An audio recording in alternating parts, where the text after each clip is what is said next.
Welcome to the Digital Buzz Studios. Now we have audio. I'm your host, Dave Plough. This is Fails and Fixins as always. And today, I gotta say, one of the benefits of being the host and the producer of the podcast is that I get to pick the subject matter. It's a great thing. And today we're going to talk about something I'm a little bit passionate about. We're going to talk about the Nintendo. I just want to show you. I found this as I was doing my run through today. Boom. Nintendo. That's what we're talking about. But we're not going to talk about the original NES or the robot that no one ever really had. I need to shut off my theme here, don't I? Man, it's a hodgepodge of things this morning. So we're going to talk about the NES, but not the original Nintendo, not even that failed robot that's on that poster I showed you. We're going to talk about what happened after the Wii. Most of you remember the Nintendo Wii, I'm sure. It was one of Nintendo's best-selling consoles of all time. In fact, the Wii sold, during its lifespan, 101.63 million units. That's as of March 2016 when they finally completely discontinued it. I'm sure some of you didn't know the Wii was still in existence in 2016, but they were making this mini version of it because it was so popular. People were still buying them as the old ones would die. So Nintendo was like, hey, let's go ahead and keep selling them. What you might not know is Nintendo actually had another system, a newer system available at that time, and that's what we're going to talk about today. So the Wii, still going in 2016, but it was perceived to be only for casual gamers. The hardcore gamers would complain that Nintendo has a history, and with good reason, has a history of creating only family-friendly games. They don't make things like, say, Uncharted for your PlayStation or Halo for your Xbox. They make Mega Man. They make Metroid. Games that are kind of family-friendly. They might be just a little bit edgy, like a hint of it, but they always tend to be fun to play, and people usually like them. So by 2011, the Wii is being lampooned by everyone because your PlayStations and your Xboxes are not too far away. Everyone kind of knows the PS4 and the Xbox, what became the Xbox One, are on the way. And people are looking at Nintendo saying, psh, there's that Wii again. Guess we're going to go play Wii Sports. Woo! And they were having trouble creating new games for it. They'd kind of done everything you could do with that particular system. So what is Nintendo, one of the all-time great gaming console companies, to do when everyone's making fun of them? No one wants their system. What are they to do? So, April 2011, Nintendo at E3 announces the Wii U. I'm not sure many of you people know what the Wii U is, but the Wii U was the thing, and they announced it at E3, and they created a big video package, which you can see at our Facebook page. We shared it last week when we announced we were doing this. There's a video package, and it focuses heavily on the Wii U's new revolutionary controller. Also, the Wii U, despite the fact the Wii came out in 2006, it didn't have HD graphics. It didn't even have an HDMI ability. Like, you had to connect it with RCAs unless you bought an adapter. So the Wii U, one of their big selling points for it was the Wii U would be the first Nintendo system to have full HD graphics. It even came with an HDMI. That is listed as a benefit of buying a Wii U. So with all of that in mind, November 2012, the Wii U launches. It's a full year before the Microsoft PlayStation 4 or before the Xbox One are launched. It's actually, I believe they were announced right around this time. So, a full year before Microsoft or Sony get their systems out, and the first Nintendo system to support full HD graphics. Now, what Nintendo wanted to do was to shed the original Wii image, that this is a system only for casual gamers. They didn't want that. So, part of what they did was ingenious. They partnered up with third-party support. If you don't know about video games, one thing you need to know about this entire broadcast is that third-party support is the lifeblood of video game manufacturers. For instance, one of PlayStation's, I mentioned it earlier, one of PlayStation's biggest titles is a game franchise called Uncharted. There are 4 of the games, and each one of the games is what Indiana Jones and the Temple of the Crystal Skull should have been. Okay, these are amazing adventure games where you climb around, you get in fights with people, you're looking up archaeological artifacts. You're doing all the things Indiana Jones is supposed to do. And it's a PlayStation exclusive game. But it's not made by Sony. It's made by Naughty Dog, who is a different software developer. And to speak to you in Xbox terms, Halo. The first 3 Halo games were not made by Microsoft. They are now. But the first 3 were not. They were made by a company named Bungie.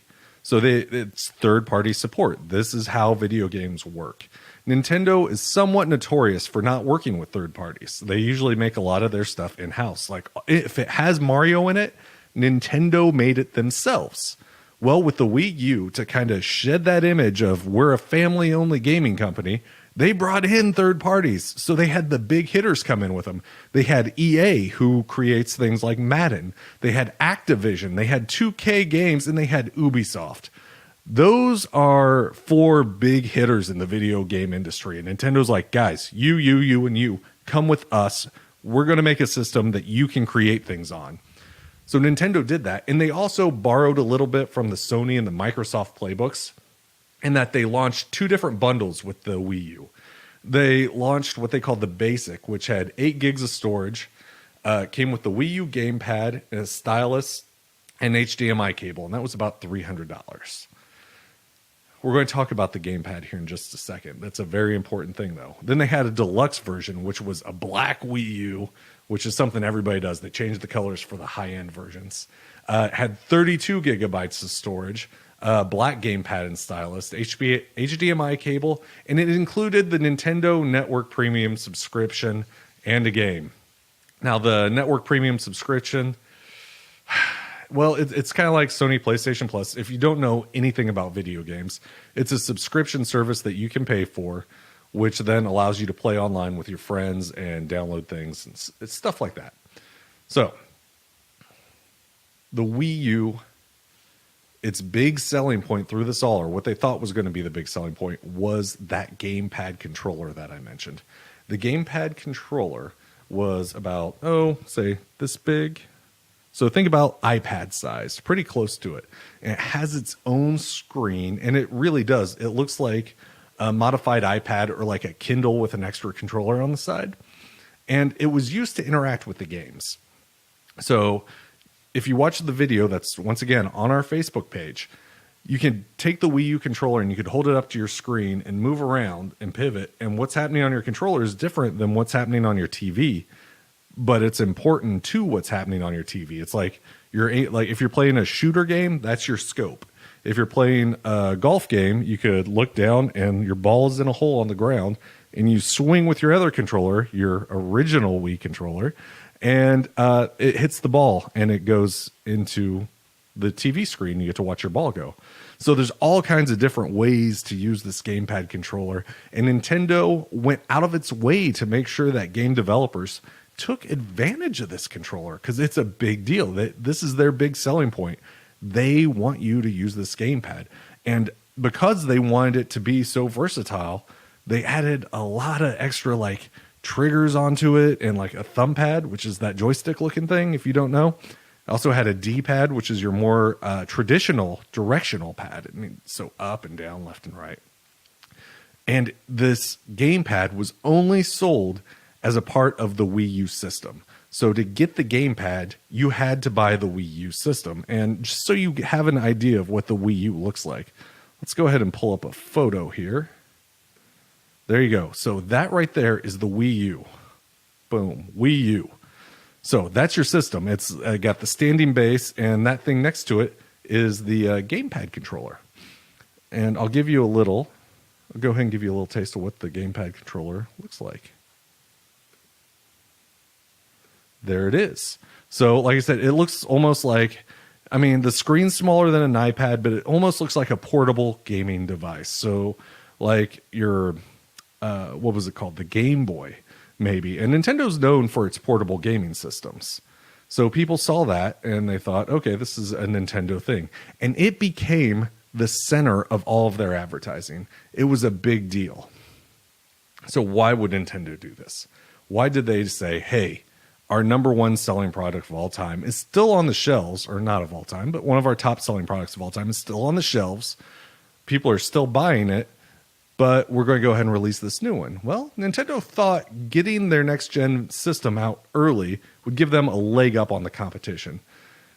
One of the problems is that the price tags that I just rattled off, $299 and $349, weren't much cheaper than the soon to be, or the currently at that time discounted PS3 and Xbox 360.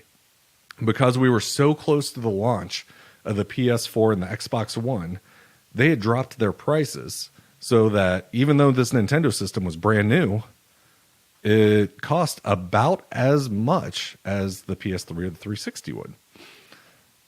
And it wasn't much more powerful than either of those systems. There wasn't a whole lot new. Nintendo's notorious for not throwing a lot of money into their systems. What they like to do is they put out systems that cost them less to make, but that everyone's going to like. So they throw out these systems without the hardware power that Sony or Microsoft does. And in fact, the Wii U ended up being barely a third as powerful as the Xbox One and was only about as 1/6 as powerful as the PS4, both of which came out 1 year later. So Nintendo was throwing all of its eggs into one basket, and that basket was that controller.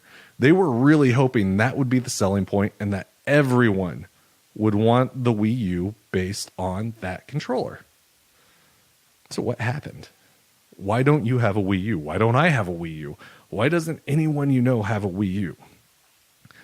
Well, if you look at the first 2 months of sales, you don't know that there was a big problem with the Wii U. It didn't quite live up to what the Wii sold, but the numbers are comparable, and the Wii ended up being one of the most successful systems they ever put out. Problem is that by the second quarter, Nintendo had to adjust its sales projections down 17%. And from that point on, Nintendo was regularly lowering those sales expectations, just dropping them through the floor. Through the floor. Customers, well, they were confused. They didn't know what the Wii U was. The name made people wonder if it was an accessory for the Wii. In fact, last night when I was telling my wife what today's broadcast was going to be about, she goes, "I've never heard of the Wii U. Is that something for the Wii?" To which I laughed and I said, "That's the point of the whole podcast. That's what we're talking about." So the name made people think it was an accessory, probably because Nintendo has never just done an add-on name except for the Super Nintendo. It was Nintendo, Super Nintendo, and from that point on, they've not repeated. Also, promotion of the controller left people confused. Same thing. They were like, is this a portable system or is this an add-on for the Wii? No one, just hearing the name and seeing the advertisements, knew that this was a system unto itself. They all thought it was either a new portable system, of which they already had their not their Game Boys, but whatever the new version of the Game Boys was, and they already had their Wiis. Why did they need a Wii U? They didn't understand. And some games used the Wii U gamepad, so the gamepad was important, right? Other games, though, used the Game Pro, and still, so that's two different controllers you use for games with it. And there was still another thing. You also, I don't know that you had to, but you could also use the original Wii nunchucks for some of the games. And in fact, I do believe the nunchucks were necessary for a few games. I'm not saying that for sure. I would have to look into the Wii U some more. I didn't buy one. You didn't buy one. We don't know. Right? So, a little bit of customer confusion. And you can see why when you look at all the controllers and all the accessories they had for it. Now, one of the things I mentioned was that the Wii U launched with support of third-party developers that traditionally had somewhat shunned Nintendo. One of those being EA, who is a huge big-time developer. Well, they lasted all of 10 months and they pulled their support. They were done with Nintendo and they were ready to go focus on the future with PlayStation and Xbox. But that still left a number of people, right? Well, during 2014, Activision and Ubisoft both left. And Nintendo had to begin relying on indie game developers, which indie game developers are amazing. They're awesome. People love indie games. And in fact, it's become a strength of Nintendo. But at the time, the thing about indie games is they're independent. They have no name recognition. No one goes out and buys a system because of an indie game. An indie game is something you get on the system, and then you say, oh, this is amazing, and you tell your friends about it, and then maybe they play it. In the end, the Wii U became the fourth worst selling gaming console at 13.56 million units sold from the four major developers. That means Microsoft, Nintendo, Sega, and Sony.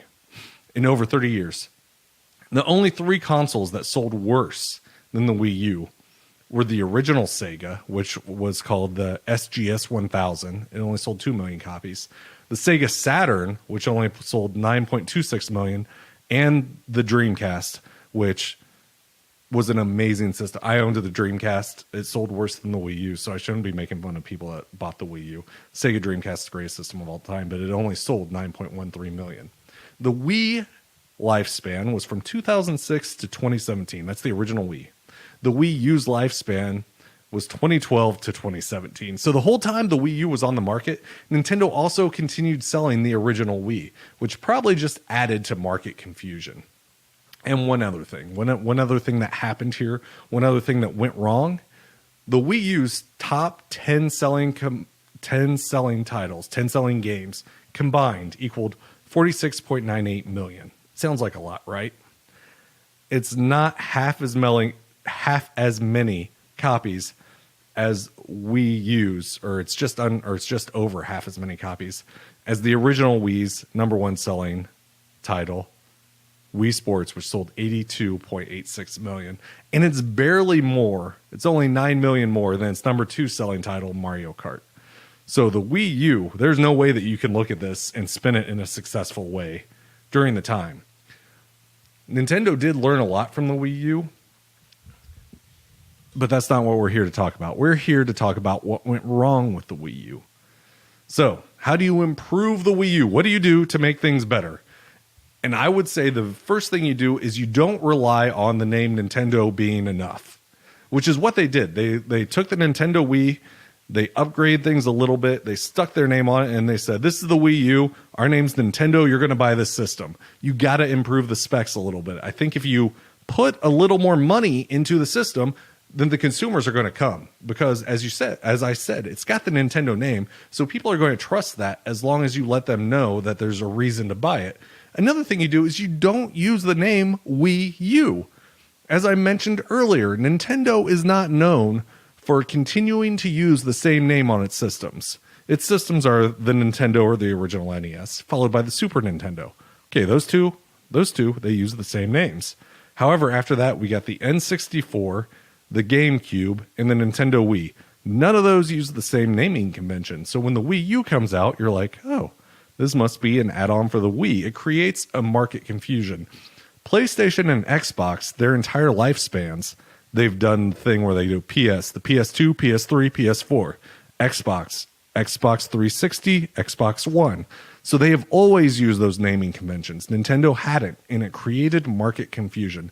So you need to call this system something else for it to be successful. And you just have to be clear in your marketing. Part of that would be changing the name. Part of it is maybe not just promoting the controller, but be clear in your marketing when you're putting out the new system. In fact, Nintendo of America's president, Reggie Fils-Aimé, was quoted as saying, and this is a quote, "We have a lot of momentum out there. It's wonderful." They're talking about the Switch here. It's wonderful. But we also know that in this game business, things change quickly. What we've been able to do with the Nintendo Switch is a number of very important things. First, we've been incredibly clear with the positioning of the product. Why should you purchase the device? Well, it's because you can play this great content anywhere, anytime with anyone. Tell me what the Wii U proposition was in 10 words or less. We weren't as incredibly clear. So Nintendo learned from their mistake. They know this Nintendo Switch, they took the good things from the Wii U and they put them into a new system that is capable of being a portable gaming system or a home gaming system. And they've been incredibly clear with their message. Why? Because they found out what failed with the Wii U. So they've done their own fails and fixins with this. They figured it out and they've moved on. Now, once again, what failed with the Wii U is poor marketing, a poor system, and poor communication. They've taken all that and flipped it on its head, and they've done the exact opposite with the Switch, which in 10 months outsold the Wii U. The first 10 months that Nintendo Switch was on the system, it outsold what they had done with the Wii U. That's it for today, folks. We have covered the Nintendo Wii U. We have looked at what went wrong and how it could have been fixed. That's the point of this show. So if you have any thoughts or anything you want to send to me, if you have any ideas on how you fix this campaign other than what I said and other than what Nintendo said, leave us a comment on the Facebook page or shoot me an email at dave@failsandfixins.com.